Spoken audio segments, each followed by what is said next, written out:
बिस्मिल्लाहिर्रहमानिर्रहीम। अस्सलाम वालेकुम। 2014 का धरना चल रहा था और उस वक्त वो धरना पीक पर था। याद रखिएगा, उस धरने के बारे में नून लीग, मीडिया वाले, फजलो रहमान, ये तमाम लोग कहते हैं कि इमरान खान को उस धरने में इस्टेब्लिशमेंट ने पूरी तरह सपोर्ट किया। ये हमेशा से याद रखिएगा और आज तक यही बात कही जाती है कि उसके पीछे जनरल जहीर थे। ये जिस तरह ये सारे इल्ज़ाम उनको लगाते हैं और ये बात उसमें दुरुस्त है कि उसमें मलिक रियाज ने, देगी और ये किया था, लेकिन इस सूरत हाल में सारे इल्ज़ाम लगाते हैं इस्टेब्लिशमेंट पर। ये बात समझाना क्यों आपके लिए अहम है, इसको ज़रा आप समझिएगा। फजलुर रहमान ने एक धमकी दी इमरान खान को और धमकी आइंदा के लाए अमल के लिए थी। उस एक इंटरव्यू में कहा कि आपको पता है कि हमने इमरान खान को किस तरह उस धरने से उठाया। अब याद कीजिए वो इंटरव्यू। उस वक्त एंकर ने फजलुर रहमान से पूछा कि लेकिन वो तो जो हमला हुआ था, एक टीटीपी ने वो पेशावर के अंदर एक हमला किया था, वो बच्चों का आप सबको याद है, पीएस वाला। तो कहा ये गया कि तो हमला तो वो हुआ था, उसके बाद ये धरना खत्म हुआ। तो उन्होंने कहा कि नहीं, हमने उठाया था और ऐसे उठाया था कि मक्खी की तरह हमने इमरान खान को फारिग किया था। उसके बाद याद कीजिए पूरे पाकिस्तान में वो डिबेट शुरू हो गई थी कि ये क्या उसने बात कह दी। खैर वक्त के साथ वो बात दब गई। फजलुर रहमान ने एक धमकी दी चंद दिन पहले। उसने कहा, इमरान खान, हम तुम्हारे लिए जमीन इतनी गर्म कर देंगे कि तुम तड़पोगे और तुम्हारे पैर जल जाएंगे। यानी हम इतनी गर्म कर देंगे कि तुम रह नहीं पाओगे। लोगों को इस बात की उस वक्त समझ नहीं आई थी कि ये चल क्या रहा है, मामलात क्या है, चीज़ें क्या है। लेकिन आप इमेजिन करें कि इसके बाद हालात किस तरफ चले गए। यानी आज ये सूरत हाल हुई कि फजलुर रहमान ने धमकी दी और उसके बाद टीटीपी सवात में वापस आ गई, खैबर पख्तूनख्वा में वो वापस आ गए और इमरान खान आज पूरी दुनिया के सामने कहते फिर रहे हैं कि मुझे ये समझ नहीं आ रही कि टीटीपी यहाँ पर वापस कैसे आ गई है, कौन लेकर आया उसको, क्या मामला है। उन्होंने कहा हम तो टीटीपी के खिलाफ नहीं थे, यानी हमने अमेरिका का साथ देकर टीटीपी या तालिबान ने कोई ऐसी चीज़ तो खड़ी नहीं की। हम तो शुरू से इस बात के हक में थे कि मुज़ाकरात होने चाहिए। तो इस सूरत हाल के अंदर किसी के खिलाफ नहीं थे, ना हम तालिबान के थे। मैं तो 2004 से कह रहा था जब टीटीपी नहीं बनी थी कि हमें अपने बंदों के खिलाफ नहीं जाना चाहिए, ऑपरेशन ये वो। तो इमरान खान ने कहा कि हम तो अमेरिका के खिलाफ ही नहीं थे, तो फिर ये हमें क्यों टीटीपी वाले मारे। उन्होंने कहा इनको लाया गया ताकि हमारी हुकूमत कमज़ोर हो। अब आप इमेजिन करें कि खैबर पख्तूनख्वा में ज़ुबान ज़दे आम है ये बात कि इमरान खान की हुकूमत के लोग, इमेजिन करें चीफ मिनिस्टर सवात का है। आप इस मुल्क के अंदर देखिए महमूद खान सवात का है और वो भत्ता देते फिर रहे। यानी पीटीआई वाले, इमरान खान ने खुद ये बात की कि हमारे लोगों को धमकी। अब आप जरा इमेजिन कर लें कि ये चीज़ें किस तरफ जा रही। किसी ने इस बात का नोटिस नहीं लिया कि फजलुर रहमान ने धमकी दी है और उसके चंद दिन के बाद ही आप देख ले खैबर पख्तूनख्वा के अंदर पूरे मुल्क में टीटीपी का राज और ये वो गुफ्तगू शुरू हो गई है।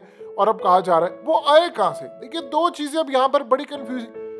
अब सवाल ये होता है कि पाकिस्तान के अंदर ये बात की जाती है, जिस तरह अफगान तालिबान ने ये बात की है कि वहाँ पर तो जवाहरी नाम का कोई बंदा या कोई दावा जो है वो अमेरिका का दावा ही है। अब बाढ़ हमने लगाई है और बाढ़ लगाने के बाद आपकी फौज के बड़े जवान शहीद हुए, हम आर्मी ऑफिशियल्स बड़े बड़े लेवल पर हमारे ऑफिसर जाकर शहीद हुए। हमने क्या कुर्बानी नहीं दी, अरबों डॉलर्स नहीं लगाया। ये दुनिया का मुश्किल तरीन काम था बाढ़ लगाना। आप जानते हैं कि आज पाकिस्तान में जो दहशत गर्दी खत्म हुई है, अगर ये फौज बाढ़ ना लगाए तो ये मामला हो। इमरान खान ने क्यों ये बात की, उसने कहा ये जो बॉर्डर पर खड़े होने वाले सिपाही हैं ये मेरे बच्चे हैं, क्योंकि इमरान खान इस बात को समझते हैं कि अगर ये लोग कुर्बानी ना देते तो आज खैबर पख्तूनख्वा महफूज ना होता। सवाल अब यहाँ पर जो खड़ा हो रहा है कि अगर टीटीपी वहां से नहीं आए तो टीटीपी वाले आए कहां से। ये बात थोड़ी अजीब और गरीब है कि वो वहां से नहीं आए, हमने बाढ़ लगाई हुई है, तो फिर वो आए तो आए किधर से। अब ये दो चीजें यहाँ पर एग्जिस्ट करती हैं कि या तो उनको किसी ने छुपा कर रखा हुआ था पहले से, यानी ऐसा भी होता है कि वो किसी मजहबी जमात के अंदर लिबादा ओढ़कर बैठे हो, जिसको कहते हैं स्लीपर सेल्स, और उसके बाद जब उनको लगा कि अच्छा मामला ये है, बाहर आना जाना बंद है, तो वो निकल कर सामने आ गए। अब वो कौन सी मजहबी जमात हो सकती है, ये भी एक सूरत हाल है। या अगर वो बाहर से आए हैं तो कैसे आए हैं। देखिए बाहर से आने के जो उनके चांसेस हैं वो है रेयर और कम चांसेस है। फौज का पहरा बड़ा सख्त है, वहां पर बॉर्डर पर जो नकलो हरकत है वो बड़ी इस वक्त अहम हो चुकी है। लेकिन सवाल ये पैदा होता है कि इतनी ग्राउंड उनकी आकर मजबूत हो गई है कि वो स्वात में दोबारा दाखिल हो गए, और यहाँ तक हालात है कि कई लोगों ने कंप्लेंट्स की है कि वहाँ पर वो डिमांड कर रहे हैं 60% दो, कोई डिमांड कर रहा है 70%, हमें 40%, तो उन्होंने दरख्वास्त देना शुरू कर दी। तो वहाँ पर लोग एहतजाज कर रहे हैं कि ये लोग आ कहाँ से गए हैं, ये तो टीटीपी वाले वही लोग हैं जिनके पीछे अमेरिका और इसराइल और भारत का हाथ था, तो ये कैसे आ गए हैं। अब ये कहानी किसी को समझ नहीं आ रही, और इमरान खान के ऊपर इल्ज़ाम लगाने की कोशिश की गई कि वो उन्होंने टीटीपी को सपोर्ट किया। अब आप देखिए घटिया लोग कितने ज़्यादा है कि उन्होंने यहाँ तक बात कह दी कि इमरान खान ने टीटीपी को लेकर आया, उन्होंने यानी जिन्होंने घटिया पर जलालत की इंतहा करनी थी, फौज को अपनी आवाम से लड़ाना था, वो दुश्मन अनासर ने कहा जी ये फौज से लड़ाने के लिए। आप अंदाज़ा कीजिए कि टीटीपी वालों का कोई इंसानियत से लेना देना है। फौज उनके लिए हराम है, आम पाकिस्तानी उनके लिए हराम है, वो किसी को नहीं बख्शते। ये आपकी गलत फहमी है। इमेजिन करें कि तहरीक तालिबान के बारे में अफगान तालिबान ने क्या कहा जब पाकिस्तान के ऑफिशियल्स गए, उन्होंने कहा आप इनके खिलाफ एक्शन ले, तो उन्होंने कहा जी हम अभी एक्शन नहीं ले सकते इनके खिलाफ, हमने अगर इनके खिलाफ एक्शन लिया तो ये लोग दाइश में चले जाएंगे। यानी आप सोचिए दाइश को काफिर समझते हैं अफगान तालिबान भी, और वो अफगान तालिबान को समझते हैं क्योंकि वो इस्लाम से उनका दूर दूर तक कोई ताल्लुक नहीं है, और दाइश से उनकी लड़ाई जारी है। वो कहते हैं ये गुमराह है, ये फलाना, इस्लाम से भटके हुए। तो इस सूरत हाल के अंदर आप अंदाज़ा कर लें कि वो कहते हैं दाइश में चले जाएंगे, तो इसका ये मतलब है कि उनके जो रुझानात है उनको वो भी तस्लीम नहीं करते। देखिए एक बंदा अगर ठीक होता है तो वो क्यों जाएगा फिर दाइश में। तो टीटीपी और ये इनके मामला था, कितने बेगुनाह उन्होंने मारे। अब यहाँ पर जो सवाल पैदा होता है कि फजलुर रहमान की धमकी के बाद ये काम कैसे शुरू हो गया। कोई पूछने वाला इनको है कि आप पहले धमकी दें धरने के हवाले से तो मामला खराब हो जाए, आप धमकी दें तो ये हो जाए।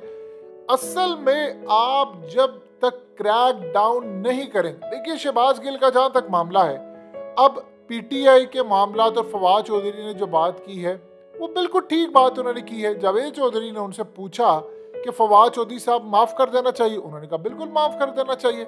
उन्होंने कहा अगर मरियम इन सब क्या बयानात इग्नोर कर सकते तो इसको क्यों नहीं, ये तो पार्टी का बयानिया भी नहीं है और ना ये तर्जुमान है। तो आप इमेजिन कर लें कि अगर ये सूरत हाल हो सकती है तो फिर फजलुर रहमान के मामलात, इनके खिलाफ एक्शन क्यों नहीं हो सकता। इनकी पार्टी को कहे कि ला ताल्लुकी का इनसे इजहार करे, फिर मामला आगे चलेगा, मरियम से करे, बाकियों से करे। ये जो हालात इस वक्त चल रहे हैं ये तो बड़े अजीबो गरीब और ये बड़े तबाहकुन है। तो जो मामला इस वक्त हो रहे हैं मुल्क के साथ, जो चीज़ें हो रही हैं, आप उसका अंदाज़ा लगा सकते हैं कि पाकिस्तान किस जानिब जा रहा है। लिहाजा ये बात तस्लीम कर लेनी चाहिए कि मामला जितने सादा आपको नज़र आ रहे हैं तबाहकुन उससे ज़्यादा है, और इसके पीछे बड़ी ताकतें इन्वॉल्व हो चुकी हैं इंटरनेशनल। और फजलुर रहमान हमेशा याद रखिएगा उसने सारे वो काम किए जिससे इस्लाम को नुकसान हुआ।